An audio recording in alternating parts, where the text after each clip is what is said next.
땡아! 영순이 여러분 안녕하세요. 랭킹스쿨입니다.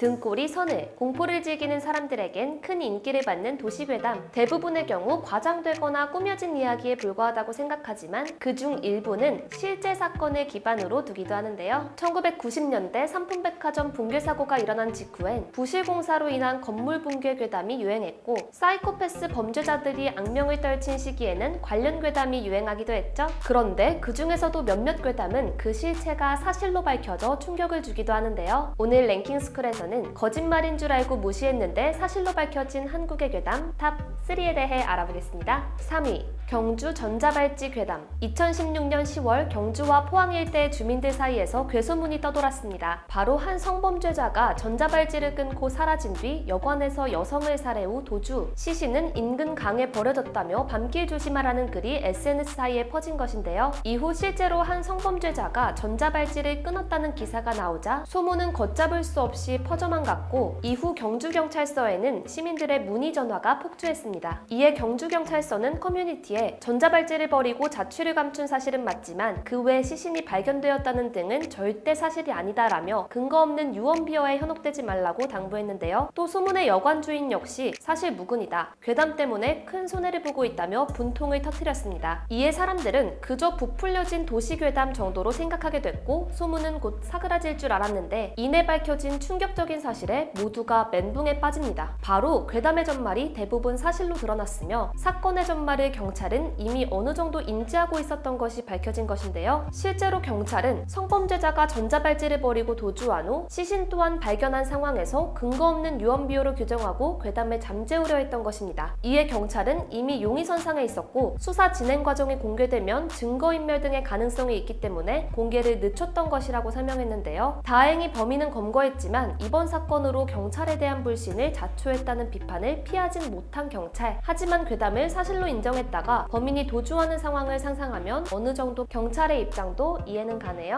2위, 메르스 괴담. 2015년 대한민국을 강타한 중동호흡기 증후군 메르스 유행은 시민은 물론 정부 역시 대처가 미흡했다는 평가가 많은데요. 당시 정부의 가장 큰 실책으로 남은 메르스 관련 정보를 의료진에게만 공개한다는 정책은 불필요한 오해나 과도한 불안감 조성을 막는다는 입장이었지만, 오히려 과도한 정보 공개 제한으로 만들어진 괴담들로 불안감이 증폭되는 결과를 초래하고 말았죠. 메르스 괴담에는 바세린을 코 속에 바르면 침투를 막는다와 같은 과학적 근거가 없는 소문부터 당분간 땡땡 병원에 가지 마세요, 감염 환자 숨기고 있어요와 같은 실제로 병원 운영에 차질이 생길 수 있는 소문까지 다양했는데요. 그 중에서도 메르스의 공기 감염 괴담은 최대의 관심사이자 최대의 논란점이었습니다. 유행 초기 정부는 메르스의 공기를 통한 감염은 불가능하며 오로지 환자의 침과 같은 분비물에 의해서만 감염된다고 여러 차례 밝힌 바 있는데요. 그럼에도 공기 전파의 가능성이 계속 제기되자 괴담 유포자에 대해 처벌하도록 수사기관에 협조 요청을 하겠다는 강경한 입장을 밝히기까지 했습니다. 그런데 해당 괴담의 유포자가 다름 아닌 복지부 산하기관인 건강보험심사평가원으로 밝혀져 논란이 됐는데요. 이후 해당 내용은 빠르게 홈페이지에서 삭제됐지만 이미 국민들의 불안감은 더욱 높아진 상황. 높은 불안감 속에 다행히 2015년 12월 218일 만에 메르스 감염은 공식 종료됐는데요. 메르스 괴담은 감염 종료 이후 뜻밖의 전환을 맞이합니다. 그냥 거짓 소문 정도로 생각했던 것들이 사실로 드러나기 시작한 것인데요. 메르스 변종 바이러스의 존재, 무증상 확진자의 존재 등이 사실로 밝혀졌으며, 공기 전염의 가능성 역시 또 한 번 주목받게 됐는데요. 공기 전염은 절대로 불가능하다는 것과 달리 실내에선 눈에 안 보일 만큼 작아 공기 중에 떠서 멀리 이동하는 에어로졸로 충분히 공기 전염이 가능하다는 연구 결과가 나오기 시작한 것입니다. 미국 국립보건원의 조사 결과 에어로졸에 묻은 메르스 바이러스의 전염력이 공기 중으로 나온 지 10분이 지난 뒤에도 93%까지 유지되는 걸로 나타났는데요. 이 밖에도 메르스 바이러스를 최초로 발견한 알리 무하메드 자키 박사 역시 공기 감염이 가능하다는 의견을 내기도 했죠. 메르스 이후 도래한 최대의 전염 바이러스 코로나19 역시 공기 감염 가능성을 두고 논쟁이 지속되는 가운데 하루빨리 바이러스가 종식돼 사실이든 아니든 이런 괴담이 발생하지 않는 날이 왔으면 좋겠네요. 1위,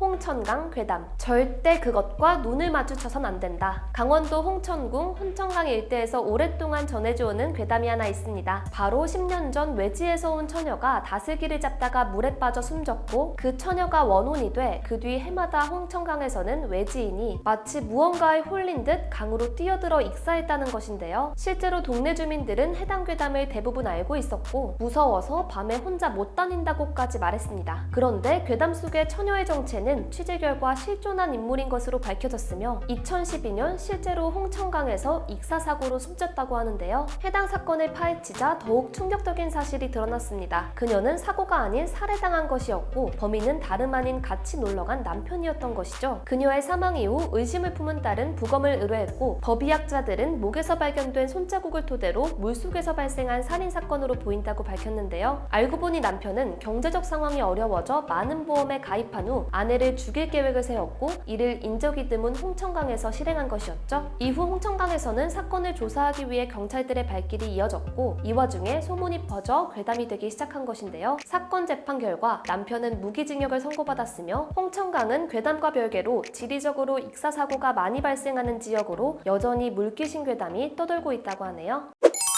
과거와 달리 최근엔 CCTV의 발달과 블랙박스의 보급으로 더 이상 괴담이 발생할 상황 자체가 많이 사라졌다고 하는데요. 드라마보다 더 드라마틱한 요즘 현실을 보면 괴담이 굳이 필요할까 싶기도 하네요. 지금까지 랭킹스쿨이었습니다. 감사합니다.